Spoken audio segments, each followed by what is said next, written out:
गुरु प्यारी साध संगत जी, राधा स्वामी जी, बाणी बाणी संत कबीर साहिब जी। लगन लगे बिन काज न सरिहै, जीव प्रलय होई जाई। आज के सत्संग में कबीर साहिब जी सवाल करते हैं कि अपने सतगुरु के साथ लगन कैसी होनी चाहिए और हमारे अंदर का पर्दा, आंखों के पीछे का पर्दा क्यों नहीं खुलता है। कबीर साहिब जी फरमाते हैं, जब तक गहरा प्रेम, गहरी प्रीत और सच्चा इश्क पैदा न हो, हमारी आंखों के पीछे का पर्दा नहीं खुलता और हमारा सतगुरु से पूरा विश्वास, पूरा प्यार नहीं हो सकता।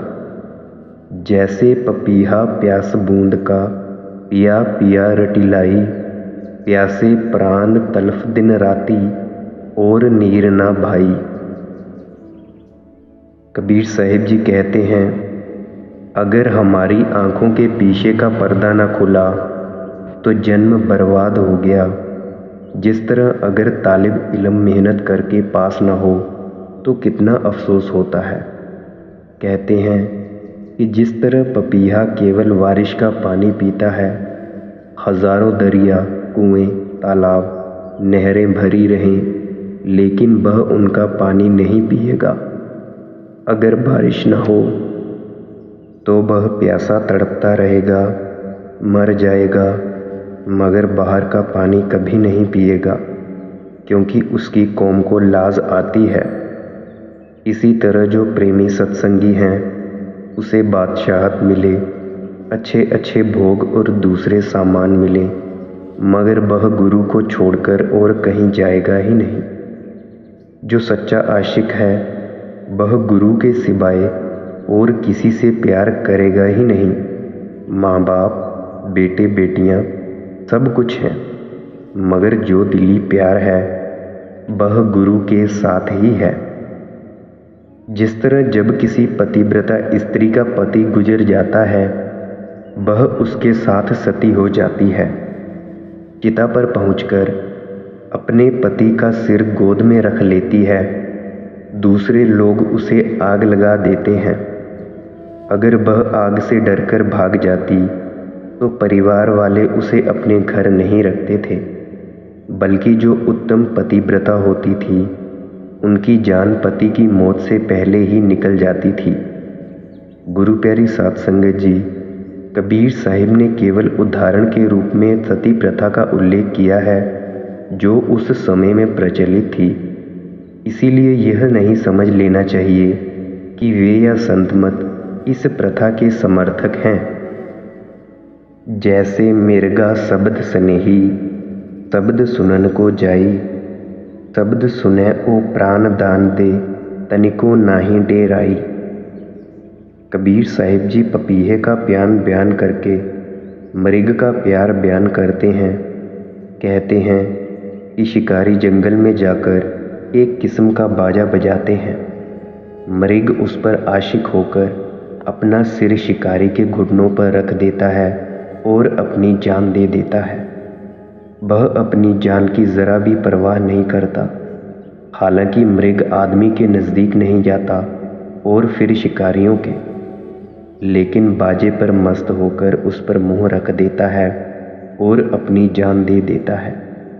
इसी तरह जब शिष्य गुरु की शरण में आ जाता है तो ना उसे दुनियावी भूख प्यास का ख्याल रहता है और ना आदर निरादर का। जब प्रेमी शिष्य गुरु की शरण में जाएगा वह अपने आप को भूल जाएगा। जिस तरह जब श्री कृष्ण भगवान विदुर के घर गए उस समय उसकी स्त्री नहा रही थी। गुरु की आवाज़ सुनकर इतना भी ख्याल न रहा कि मैं किस हालत में हूँ। प्रेम में मगन उसी तरह उठकर दरवाज़ा खोल दिया। इसी तरह कई प्रेमी सत्संगी दिल में कहा करते हैं कि सतगुरु से यह कहेंगे, वह कहेंगे, लेकिन जब गुरु के सामने गए कोई बात भी याद न रही। सिर्फ गुरु ही गुरु सामने है और दुनिया का प्यार बिल्कुल जाता रहा। जैसे सती चढ़ी सत ऊपर, पिय की राह मन भाई, पावक देख डरै बह नाही, हंसत बैठ सरा माई। एक दफ़ा का जिक्र है कि राजा भर्तरी ने अपनी महलों में एक सती औरत की तारीफ की कि वह बड़ी बहादुर औरत निकली, जिसने अपने पति के साथ जान देकर जल गई। तो उसकी स्त्री ने कहा कि उस औरत ने अपने आप को चिता तक जाने की फुर्सत ही क्यों दी, क्यों ना पहले ही मर गई। राजा भर्तरी ने सोचा कि उसने बड़ी ऊंची बात कही है। दिल में ख्याल आया कि आजमाए तो सही। एक दिन शिकार को गया, अपने कपड़े लहू में लपेटकर घर भेज दिए और उसे कहलवा भेजा कि राजा शेर के शिकार को गया था, मगर शेर ने उसे मार डाला। जब उसकी स्त्री ने यह बात सुनी तो गश खाकर गिर पड़ी और प्राण त्याग दिए। राजा भर्तरी को बहुत अफसोस हुआ कि इतनी लायक पत्नी हाथ से खो दी। राजा भर्तरी ने दूसरा ब्याह किया। जो दूसरी स्त्री मिली, आपने उसका हाल किताबों में पढ़ा ही होगा। एक साधु जंगल से एक फल लाया, जिसकी तासीर यह थी कि बूढ़ा खाए तो वह सदा के लिए जवान हो जाए, और लाकर राजा को पेश कर दिया। भर्तरी ने सोचा कि अगर मैंने फल खाया तो क्या फ़ायदा, रानी को दे दूं, जो कि शायद उसकी पहली स्त्री की तरह ही होगी। साथ ही बता दिया कि इसे खाने से बूढ़ा सदा के लिए जवान हो जाता है।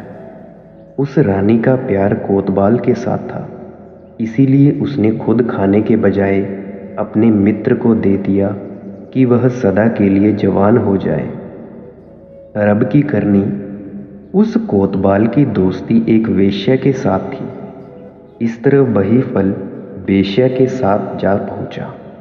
वेश्या ने सोचा कि मेरी सारी उम्र तो बुरे कामों में ही गुजरी है, अगर मैंने फल खा लिया तो सदा के लिए इन्हीं कामों में फंसी रह जाऊंगी। क्यों न यह फल राजा को दे दिया जाए, क्योंकि वो बड़ा परमात्मा है। उसके राज में प्रजा को बहुत सुख है। अगर वह सदा के लिए जवान हो जाए तो प्रजा सदा के लिए सुखी हो जाएगी। जब राजा के पास फल आया तो उसने पहचान लिया कि यह तो वही फल है। वेश्या ने पूछा कि सच बता। वेश्या से पूछा कि सच बता कि यह फल कहाँ से लिया है। कहने लगी, कोतवाल से। राजा ने नौकर को भेजकर कोतवाल को बुलाया और पूछा कि सच बता, तुझे यह फल कहाँ से मिला। कोतवाल पहले तो इधर उधर की बातें करके टालने लगा, लेकिन राजा ने डांटा तो बोल पड़ा कि रानी के पास से मिला था। बस यकीन हो गया कि यह वही साधु वाला फल है। उसी वक्त राजा भर्तरी ने पहले तो अपने आप को लानत दी कि धिक्कार है मुझे, जो मैं ऐसी औरत के जाल में फंसा। फिर धिक्कार है रानी को, जो राजा को छोड़कर नौकर के साथ घूमती फिरती रही। उससे ज़्यादा धिक्कार है कोतवाल को, जिसे रानी मिली मगर रानी को छोड़कर वेश्या के पीछे लग गया। यह विचार करके राजा भर्तरी ने उसी वक्त राजपाट त्याग दिया। जिस तरह सती आग से डरकर भागे तो फिर परिवार वाले उसे घर में नहीं रखते, इसी तरह कबीर साहिब जी भी कहते हैं, अगर प्रेमी शिष्य गुरु की शरण में आ जाए और फिर निंदा करे या गुरु को छोड़ जाए तो उसे प्रेमी शिष्य नहीं कहा जाता। जिस तरह सती आग को देखकर डरती नहीं, बल्कि खुशी खुशी चिता के ऊपर बैठ जाती है, इसी तरह कितनी ही मुश्किलें आए, दुख आए, क्लेश आए, शिष्य गुरु को नहीं छोड़ता। जब हम स्कूल में पढ़ते थे तब उन दिनों लोग तोड़ेदार बंदूक से शिकार खेलते थे। उसके बाद निकली पत्थर कला, जिसको चकमक से आग दी जाती है। उस जमाने में पत्थर कला बंदूक निहायत कीमती मानी जाती थी। गुरु गोबिंद सिंह जी के समय का वाक्य है कि एक डल्ला बराड़ कौम का सरदार था। उसने गुरु साहिब से कहा कि जी, आपने युद्ध में मुझे क्यों नहीं याद किया। मेरे पास मालवा के बड़े बड़े जवान थे, अगर आप बुलाते तो कभी हार नहीं होती। गुरु साहिब ने कहा, डल्ला, मालिक का भाणा ही ऐसे था। डल्ला ने उत्तर दिया कि नहीं महाराज जी, आपने गलती की। इत्तेफाक से एक शिष्य ने पत्थर कला बंदूक लाकर उसी वक्त महाराज को पेश की। जब वह शिष्य बंदूक लेकर आया तो गुरु साहिब ने कहा, डल्ला, कोई जवान ला, आजमाकर देखें कि बंदूक का निशाना ठीक बैठता भी है या नहीं। डल्ला ने कईयों से कहा, लेकिन सबने जवाब दे दिया, एक भी ना आया। आखिर आकर गुरु साहिब से कहने लगा कि महाराज जी, उनमें से तो कोई भी नहीं आता। तो गुरु साहिब ने कहा, अच्छा डल्ला, तू ही आ जा। डल्ला ने जवाब दिया, महाराज जी, अभी तो बच्चे अयाने हैं। गुरु साहिब ने कहा, डल्ला, तेरी कौम में से तो कोई भी ऐसा नहीं निकला, फिर तू किस तरह कहता था कि अगर मुझे बुलाते तो हार ना होती। अब बोले कौन? आखिर गुरु साहिब ने कहा, अच्छा जाओ, हमारे तवेले में कोई है तो बुला लाओ। वहाँ पर 2 शिष्य मौजूद थे। एक तो पगड़ी बांध रहा था और दूसरा केश संवार रहा था। जब डल्ला ने गुरु साहिब का हुक्म सुनाया तो दोनों दौड़ पड़े।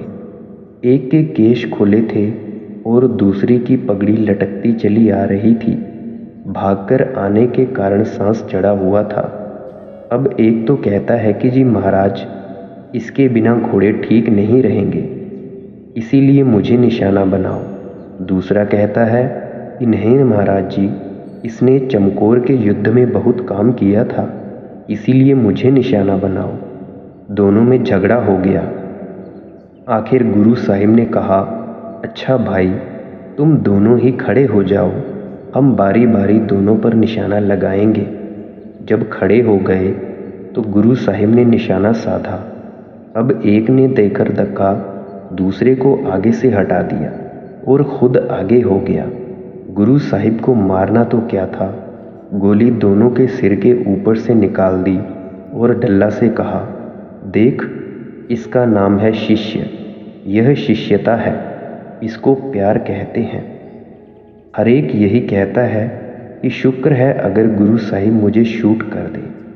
अगर आदमी तन मन धन की परवाह करता है तो गुरु का शिष्य नहीं, अगर गुरु पर अभाव लाता है तो भी शिष्यता से गिर जाता है। इसीलिए गुरु प्यारी साध संगत जी, हमारा गुरु पर पूर्ण तरह से विश्वास होना चाहिए, तभी हमारी आंखों के पीछे का पर्दा और हम मुक्ति प्राप्त कर सकते हैं। राधा स्वामी जी।